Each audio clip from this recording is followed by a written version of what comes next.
magtagal, bumalik si Romeo sa opisina niya dala ang files ni Veronica. Agad niya binuksan ito. Veronica Mendiola Pascual Whitman. Dugtong niya habang lihim na nagbabasa ng buong pangalan ni Veronica sa application nito. Nakangiti siya. Na-impress siya dahil sa katalinuhan ng future wife niya. Tinalo pa siya nito sa exam na ginawa ng Kuya Caleb niya dahil full marks ang resulta nito. Sumulyap siya sa gawin ng babaeng sekretarya kuno niya. Kunin mo employee ID niya, utos niya kay Romeo. Halata nagpipigilan siya sa kanyang galit. May kababalaghan ba sa ilalim ng bawat departamento niya na hindi niya alam? Namumutla naman sa takot ang mukha ni Chloe nang maramdamang pinagdududahan na siya ng presidente. Gusto na niya tumakbo palabas ng opisina nito ngunit pinagbabantaan siya ng mga matatalim na titig ni Romeo. Baka lalo madagdagan ng parusa niya kapag lumabas siya. Eto po sir. Binigay ni Romeo ang ID. Veronica M. Pascual, Executive Secretary. So wife-to-be nga niya ang magiging secretary niya. Anong ginagawa nito dito? Real name. Seryoso na ngayon ang boses niya. Chloe. Bam! Chloe? Sigaw niya sabay hampas sa mesa dahilan upang tumigil ito sa pagsasalita. Ang layo ng Chloe sa Veronica, hindi ba Romeo? Binalingan niya ang VP niya. Yes sir, panay ang lunok ni Romeo ng laway.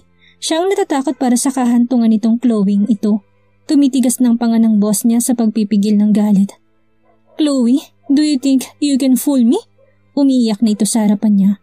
Huwag mo kong iyakan. Putang ina, who's behind your impersonation? Sumigaw na siya. Naalala niya si Veronica. Hinatid niya ito kanina sa harapan ng building. Palihim siyang dumaan sa sarili niyang entrance/exit direkta sa opisina niya sa itaas. Ngunit pagdating niya sa loob ng kanyang opisina, agad niyang tiningnan ng CCTV kung saan na ito ngayon. Nakita niyang nasa labas ito ng opisina ng Human Resource Department. Sandali niya munang tinalikuran si Chloe at pumunta sa harap ng kanyang laptop. Tiyanak niya kung saan si Veronica. Nagtaka siya kung bakit wala na ito sa HR department. Dalhin mo ng babaeng yan, utos niya kay Romeo. Kinarga niyang kanyang anak at lumabas ng opisina. Samantalang sa ground floor, nakikipagbangayan si Veronica kay Natalie. Nagalit siya dahil hindi naman Chloe ang pangalan niya. Bakit pinipilit ng Natalie na ito na isuot niya ang ID? Alam na niya kung anong nangyari. Posibleng nagpalit sila ng posisyon ni Chloe. Huwag ka nang umarte kung kailangan mo din naman ng trabaho, sigaw nito sa kanya. Hindi naman ako nag-iinarte kung alam ko na maintenance personnel ang inaplayan ko. Pero executive secretary ang posisyong inaplayan ko. At mismo kumpanya nagbigay sa akin ng pagkakataon na magsimula ngayong araw. Pangangatwiran niya. Marami na nakatingin sa kanilang empleyado, ngunit wala siyang pakialam. Pinaglalaban niyang karapatan niya. Ang ambisyosa niya, mababayatan tingin niya sa ating mga maintenance personnel, kaya ayaw niyang tanggapin ang trabaho. Buti at may trabaho pang binigay sa kanya. Iyan ang mga taong hindi kontento sa kung ano lang ibinigay sa kanila. Narinig niya usap-usapan ng ibang empleyado. Napangiti naman si Natalie na marinig ang mga ito. Kaya naman lalo niyang dinagdag. Lahat ng empleyado kailangan dumaan sa mababang posisyon. Kapag naging okay ng performance mo, pwedeng next month i-promote ka sa pagiging Chief of Security Guard hanggang sa patas ng patas ang posisyon mo at maging sekretarya ng presidente. Nakuyom niyang kamao. Gusto kong makausap ang presidente. Siya ang may karapatang magbigay sa akin ng kahit anong posisyon. Paano naman ako maniniwala sa'yo kung pati pangalan ko pinalitan mo? Singhal niya rito. Gusto niya na talaga itong sampalin. Ha? At ngayon, gusto mo pang makausap ang presidente? Napaka-ambisyosa mo talaga. Kahit kaming lahat, hindi nabigyan ng pagkakataon na makausap siya. Hanggang sa vice president lang kami? Tapos ikaw, gusto mo siyang makausap? Bakit? Ano ka ba niya? She's my wife, sagot ng baritonong boses. Napalingon silang lahat maliban kay Veronica. Bakit ba meron siyang pakiramdam na boses ni Marlo ang narinig niya? Dahan-dahan siyang lumingon. Hindi nga siya nagkakamali. Si Marlo nga ang narinig niya. Lumapit si Marlo kay Veronica, tinalikan ng nakaawang nitong mga labi upang ipaalam sa lahat kung sino ito sa buhay niya.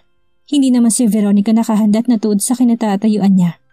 Baka gusto mong kargahin ang anak natin. Nakangiting wika nito sabay bigay kay Marvin sa kanya. Dinikit nitong labi sa puno ng tenga niya at may binulong sa kanya. Let me handle this. Nakadikit ang dalawang kilay niya, tiningnan ito. Paano nandito to? Naguguluhan siya. Oh, I'm sorry. Kinuha nitong bulaklak kay Romeo. For you, my wife. Kahit nakarga niya si Marvy, tinanggap pa rin niya ang bulaklak at tinitay kung anong pinaplano nito. Natalie! Sir! Nauutal na sagot ni Natalie na marinig ang sigaw ng presidente. What do you think my wife is doing here? Sir, kasi... What? Who's behind all this? Ramdam ni Natalie unti-unting pagpatak ng ihi niya sa loob ng kanyang panty dahil sa sobrang takot. Hindi niya inakala na may relasyon pala si Veronica at ang may-ari ng kumpanya. I'm asking! Nasindak siya na mulitong sumigaw. Si Mama Tina, sir! Napaamin siya nang wala sa oras dahil sa sobrang takot niya. Tawagin si Atina! Nagunahan naman na lahat ng empleyado sa pagtawag kay Atina. Hindi nagtagal, nasa loob na ito ng maintenance department. Halatang nagulat ito nang makita si Chloe. Ngunit mas nasindak ito nang makita ang presidente, katabi ni Veronica na ngayon ay may karga ng bata at pumpon ng mamahaling bulaklak. Explain why Chloe got the executive position instead of my wife. Napahawak siya sa dibdib na marinig ang galit na sigaw ng presidente. Ang mas nakakagulat dahil sa natuklasan niyang asawa nito si Veronica. Lihim na tinapunan ng matalim na tingin si Natalie na alam niyang nagturo sa kanya. Nagbuga siya ng hangin. Wala na siyang magagawa kung hindi umamin dahil wala na siyang lusot. Baka ano pang gagawin sa kanya kapag dagdagan pa niya ang pagsisinungaling. I'm sorry sir, hindi ko naman alam na asawa mo pala si Veronica. What did you call her? Lalo uminit ang ulo nito. Ma'am Veronica sir. Pag-uulit ni Atina sabay tingin kay Veronica. Tinasan lang niya ito ng kilay. Kung hindi ko pala asawa si Veronica at nagkataon na ibang sekretarya, ipagpapatuloy niyong plano? Why? Dahil kapatid mo si Chloe at gusto mong akitin niya ako upang dumikit kayo sa pamilya ko? Ganun ba? Nagulat si Veronica sa pagiging straightforward ni Marlo. Kung sa bagay, hindi na siya magtataka dahil simulat sa pool na makilala niya walang pigil ang dila nito kapag nagsalita. Kaya nga niya minahal to dahil lagi siyang nasasaktan sa mga tinatapon na salita nito sa kanya. Hindi niya namalay nagkaroon siya ng improvement sa sarili niya dahil sa pagiging parangka nito. Na-challenge siya na may maibubuga pang kaalaman niya sa pag-manage ng kumpanya. Lagi kasi siyang pinapagalitan ni Marlo noong siya pa ang namamahala ng RH Empire dahilan upang matuto siya. Parang matunaw ang magkakapatid sa kahihiyan dahil sa sinabi ng presidente. Hindi sila nakasagot. I won't tolerate this kind of attitude inside my company. You're fired! Napaluhod si Atina sa harapan ni Veronica dahil sa narinig. Ma'am Veronica, please, I'm sorry, please kausapin mo si sir. Kailangan ko ng trabaho. Napatingin si Veronica kay Marlo. Pwede naman siyang ilipat na lang sa maintenance department. Pakiusap niya. Nakita niyang pagkasindak sa mata ni Atina. Nagbuga ng hangin si Marlo. Bakit ba pakaramdam niya itong magiging boss niya sa kanyang sariling kumpanya? Napakamot siya ng ulo. Ano naman ang posisyong ibibigay mo sa kanya? Nakapamewang niyang tanong. Janitress. Nakakunot ang noon niya na binalingan ito. What? Anong problema sa janitress? Marangal naman ang trabahong yan. Kaysa palaboy-laboy sila sa daan kasi wala nang tatanggap na kumpanya sa kanila. Lesson learned, hindi ba Atina? Gusto pa sana magreklamo ni Atina, ngunit wala na siyang magagawa. Magkasunod siyang tumango. Yes, ma'am. Dahil palaban itong si Natalie, what if siya na lang ang gawin mong maintenance manager nang sa ganun si Atina magiging empleyado niya? What do you think, mahal? Tinapunan niya ng malagkit na tingin ng future wife niya. Mas magandang ang punishment nung naisip ni Veronica. Maliban sa natuturuan ng leksyon ng empleyado niya, nagkakaroon pa ng motivation ng iba na maging tapat sa trabaho nila. Hinapit niya ito sa bewang. Mukhang hindi ako nagkamali sa pagpili na magiging asawa ko. Bulong niya sa tenga nito. You teach me, remember? Malapad siyang umiti dahil sa naging sagot nito. May naisip na naman siyang kapilyuhan. Ituturo niya ito kapag nakahiga na sila sa kama. CEO ka pala sa MB, hindi mo malang sinabi. Saka pa lang siya nakabawi na makitang tinalikuran siya nito. Sunshine, I forgot to tell you, sorry. Hinabol niya ito. Nakapot niya ang ulo nang makitang hindi siya lumingon. Shit, mukhang siya naman ang hahatulan ngayon. Sunshine, anong ginagawa mo? Mabilis na hinatak ni Marlo si Veronica mula sa loob ng taxi. Mabuti na lang, naabutan pa niya ito. Akin na nga si Marvy, mamaya itakbo pang anak ko Kinuha niyang anak mula sa braso ni Veronica. Nakita niya pagtulis ng uso nito habang nakatingin sa kanya. Imbis na mainis siya dahil sa ginawa nito, malakas na tawang pinakawalan niya dahil sa nakikita niyang reaksyon ng mukha nito. Halika nga dito, pinakaba mo ko kanina. Hinapit niyang bewang ni Veronica at ginawaran ng halik sa labi. Sino ba kasing di maiinis? Ikaw naman palang CEO ng MB. Pinahirapan mo pa ako kanina. Masama pa rin ang loob ni Veronica dahil sa paglilihim ni Marlo. Sorry na, hindi naman kasi kakalain na may ganito palang mangyayari. Ang gusto ko lang naman sana sorpresahin ka, ngunit ako palang masusurpresa. Pero hinayaan naman kitang sa kanila, hindi ba? Hinalikan ni Marlong noon niya. Ngunit parang hindi pa rin siya natunawan sa sama ng loob. Kinuha nitong bulaklak sa kanya at binigay kay Romeo. Ilagay mo muna sa table ng asawa ko sa loob ng opisina. Saan kayo pupunta, boss? Tanong ni Romeo. Kunot nung binalingan niya ito. Kailangan bang ipaalam sa empleyado kung saan pupuntang boss? Nakamot ni Romeo yung ulo. Nagtatanong lang naman, boss, baka may pupunta at hahanapin ka. Wala akong isasagot, katuwiran ito. Sabihin mo maghihintay siya kung may kailangan siya. Ganun lang kasimple. Tinalikuran na niya ito. Hinatak niya kamay ni Veronica at pinapasok sa kotse. Kinuha nito si Marvin sa kanya nang upo na siya sa loob. Hindi ka man lang ba magtatanong kung saan tayo pupunta? Tanong niya kay Veronica. Bakit naman ako magtatanong? Empleyado mo lang ako. Hindi mahalaga sa empleyadong malaman kung saan pupuntang boss niya. Natigilan si Marlo dahil sa narinig. Nagbuga siya ng hangin. Sunshine, huwag kang piloso po. Seryoso ako nagtatanong. Binuhay niyang makina ng kotse. Bakit mo naman nasabi na namimiloso po ako? Hindi ba't sinabi mo kay Romeo na hindi niya dapat tinatanong ang boss niya? Sinulyapan niya ito. Ngunit dahil sa nanggigigil siya sa kung paano siya nito sagutin, dinaan niya ito sa parusa ng kanyang halik sa labi nito. Bagya pa niyang kinagat ang ibabang labi nito upang iparamdam ang gigil niya. Napaawang ang labi ni Veronica na bitawan niya ni Marlo. Saan mo gustong kumain? Nakangiting tanong nito na para bang wala lang nangyari. Ikaw ang bahala, tipid niya ang sagot. Tumingin sa labas ng bintana. Naramdaman niyang hinawakan itong kamay niya. Sorry na, paglalambing nito. Sagot niya't bahagyang tumango. Kahit na nasa biyahe na sila, hindi pa rin ito binibitawan ng kamay niya. Gusto niyang hatakan ang kamay niya, ngunit lalong humipit ang pagkakahawak nito. Marlo, ang kamay ko. Nangangawit na isang braso ko sa pagkarga kay Marvy. Reklamo niya. So it's Marlo now, ha? Halatang tampo sa boses nito. Binitawan siya nito at hindi na nagsalita pa hanggang sa makarating sila sa isang mamahaling restaurant. Sa gitnang bahagi sila umupo. Lumapit ang waiter sa kanila at binigay ang menu book. Umorder ka ng gusto mong kainin. Binigay nitong menu book sa kanya. Ikaw nang umorder. Alam mo naman nakarga ko si Marvy. Tinignan siya nito. Akin na si Marvy. Tumayo ito upang abutin sana si Maverick, ngunit hindi niya binigay. Natutulog siya, baka mamaya magising pa siya lalo tayo mahirapang kumain. Dahilan niya, ngunit ang totoo wala talaga siya sa mood upang kumain. Sunod-sunod ang paghinga nito ng malalim. Tell me, napipilitan ka lang bang makipagbalikan sa akin? Umangat ang mukha niya upang titigan to. What do you mean? Come on, look, hindi mo ba napapansin ang sitwasyon natin ngayon? Hindi ko alam kung ano pang bang kailangan kong gawin para humupa ang init ng ulo mo. Mahinang saad nito ngunit halatang nagpipigil lang ng inis.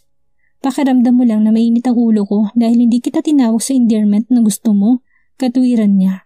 See, mainit talagang ulo mo dahil napapalakas ng boses mo habang sumasagot sa akin. Nagdikit ang dalawang kilay niya. Sinasabi ko na ngang hindi mainit ang ulo ko eh. Ano ba kasing issue mo? Naiinis na siya. Ikaw, ano ba talagang problema mo sa akin? Ang waiter na kanina pa nagmamasid at palipat-lipat ang tingin sa kanilang dalawa ay napakamot ng ulo. Iniwan na muna niyang dalawa, ngunit tama naman tumalikod na siya nang pinigilan siya ni Marlo. Sandali, hindi pa kami mo-order. Balik din ang waiter at tinanda ang notes at ballpen niya upang listahin ang sasabihin ng dalawa. Let's not talk about this. Anong gusto mong kainin? May hinaw na tanong ni Marlo. Iniba niyang usapan. Ikaw na nga lang ang bahala. Kung anong gusto mong kainin yun na rin ang akin. Sunshine, magrereklamo pa sana si Marlo. Pagtatalunan na naman ba natin to, Marlo? Nagbuga ng hangin si Marlo.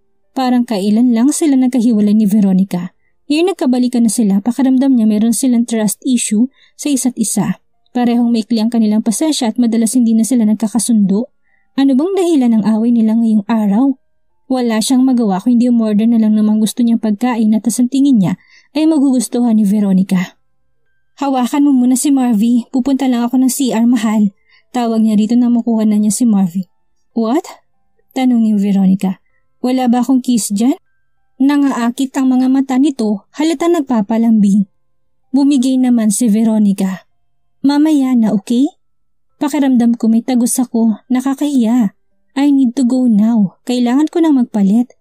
Ha? Pinaikot niyang asawa upang tingnan kung may tagos ito. Shit! Agad siyang tumayo tinapit ang bewang upang takpang ang likuran nito na may tagos. Binalingan niya ang waiter. Yun lang lahat ang order namin, pwede ka nang umalis. Agad naman itong nagpaalam. Ano, may tagos ba ako? Nag-alalang tanong ni Veronica. Yeah. Hinalikan niya ito sa noo upang matanggal ang pag-aalala. Hinubad niyang kanyang black coat dahil may kahabaan din yun at pinasuot kay Veronica. Ayan, pwede ka nang pumunta ng CR upang mag-change pad. May baon ka ba? Papabili ako. Oo, meron akong baon dito sa bag ko. Bahagya siyang kinilig dahil sa kakaibang care ni Marlo. Sa sobrang saya niya, hinalikan niya ito ng mabilis sa labi, bagay na ikinagulat nito. Kaya pala hindi kita maintindihan ang init ng ulo mo. Paano yan? Hindi ako makakascore mamaya. Nakangising saad ni Marlo. Hinirapan lang siya ni Veronica at tinalikuran. Matapos mag-change pad at magpalit ng damit, lumabas na rin siya ng comfort room. Mabutit malaking handbag ang dala niya. Nakapagbaon siya ng pamalit niyang damit. Kamusta, princess? Napahawak siya bigla sa kanyang dibdib nang makasalubong niya sa labas ng pintuan ng kanyang pinsan. Rafael? Nagtataka ka ba kung bakit ako nandito? Princess, maswerte ka kung akong una mong nakikita. I already warned you. Hindi lang ako mga mata ni Dad sa paligid. Sinabihan na kitang huwag kang makipagbalikan sa kanya, hindi ba? Pinsan, please, huwag mo sabihin ito kay Tito Edmond. Humingi siya ng pabor, alam niyang kakampi niya ito.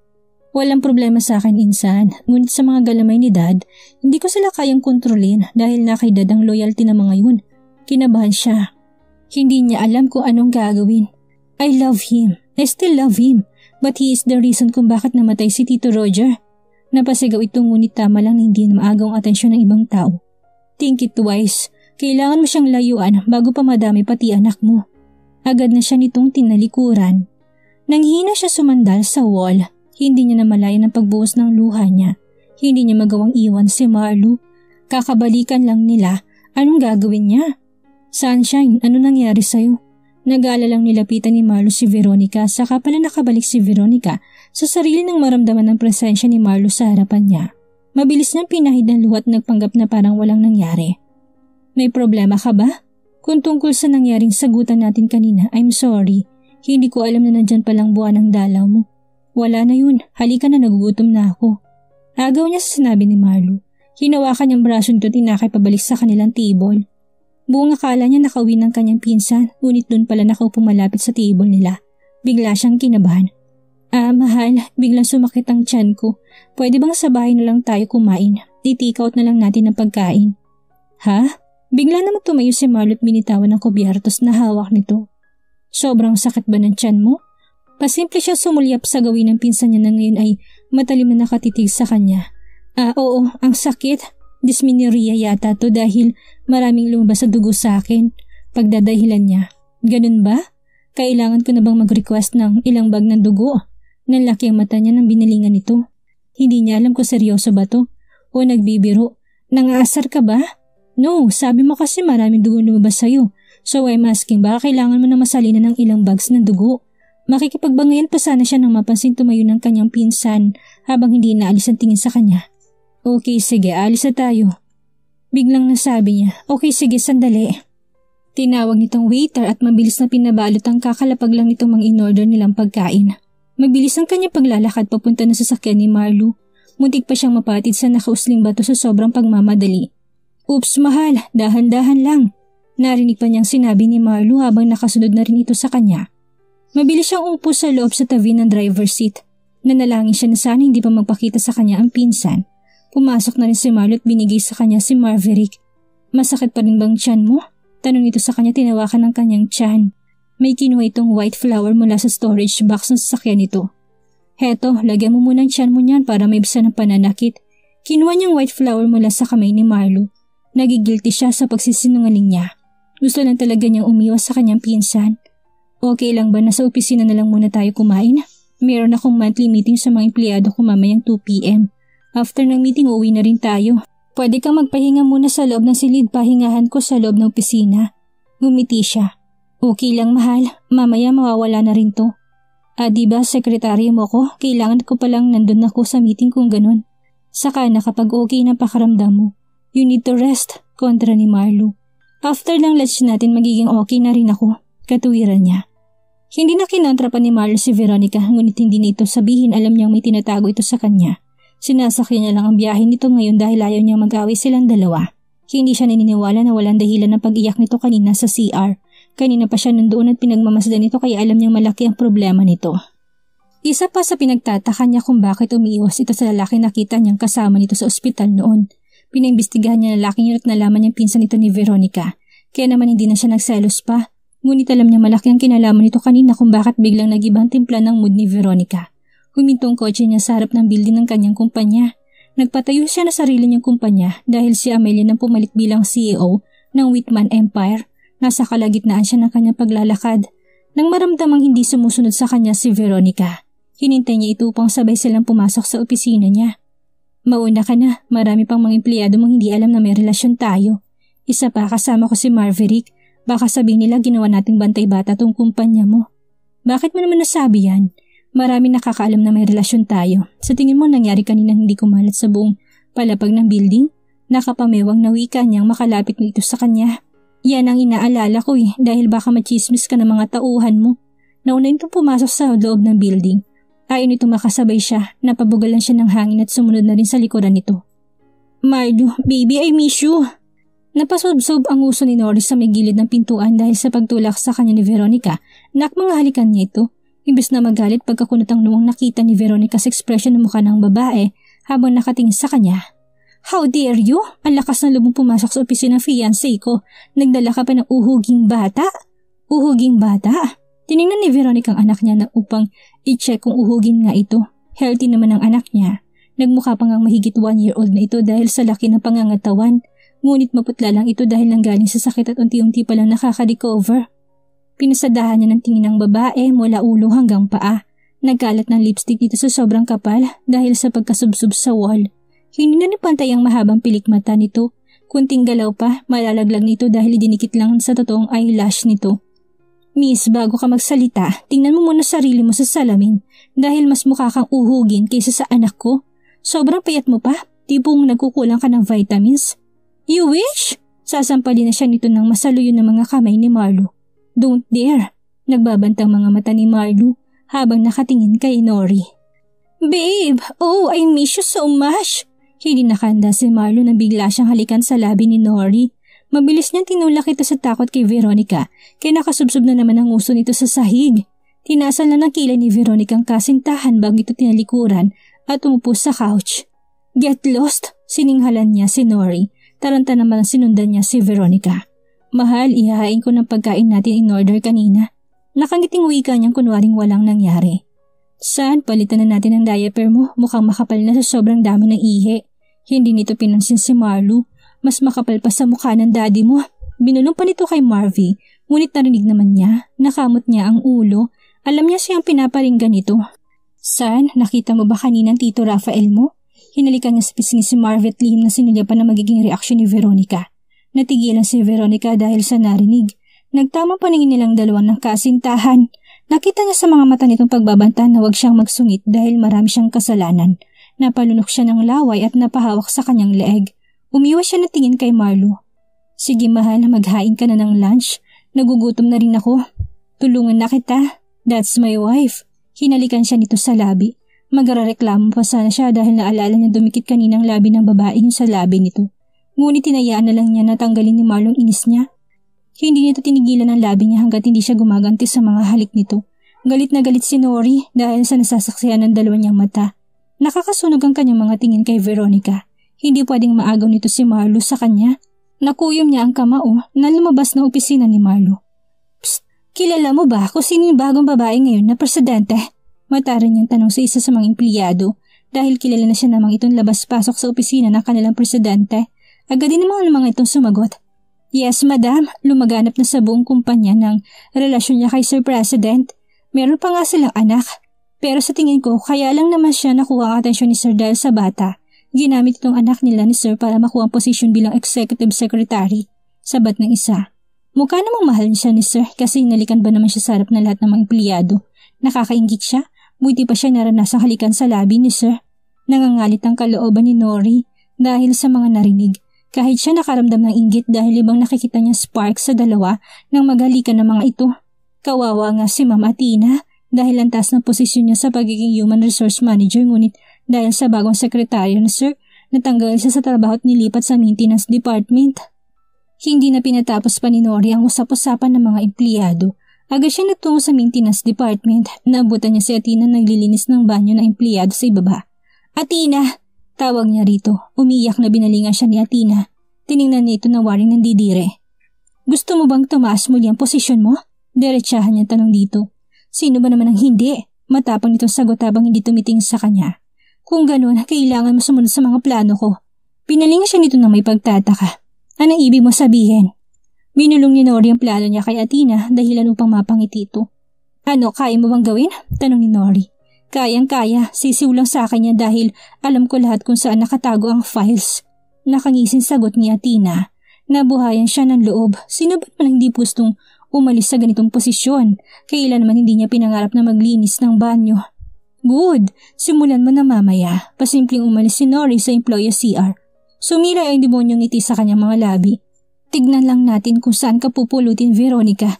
Maging anak mo hindi mo na makikita kapag pinatapon ka ni Marlo." Ano kayang planong gagawin ni Nori para mapatalsik si Veronica sa buhay ni Marlo? Magtagumpay kaya si Athena sa planong na pag-usapan nila ni Nori? Yan ang ating aalamin sa susunod nating kabanata.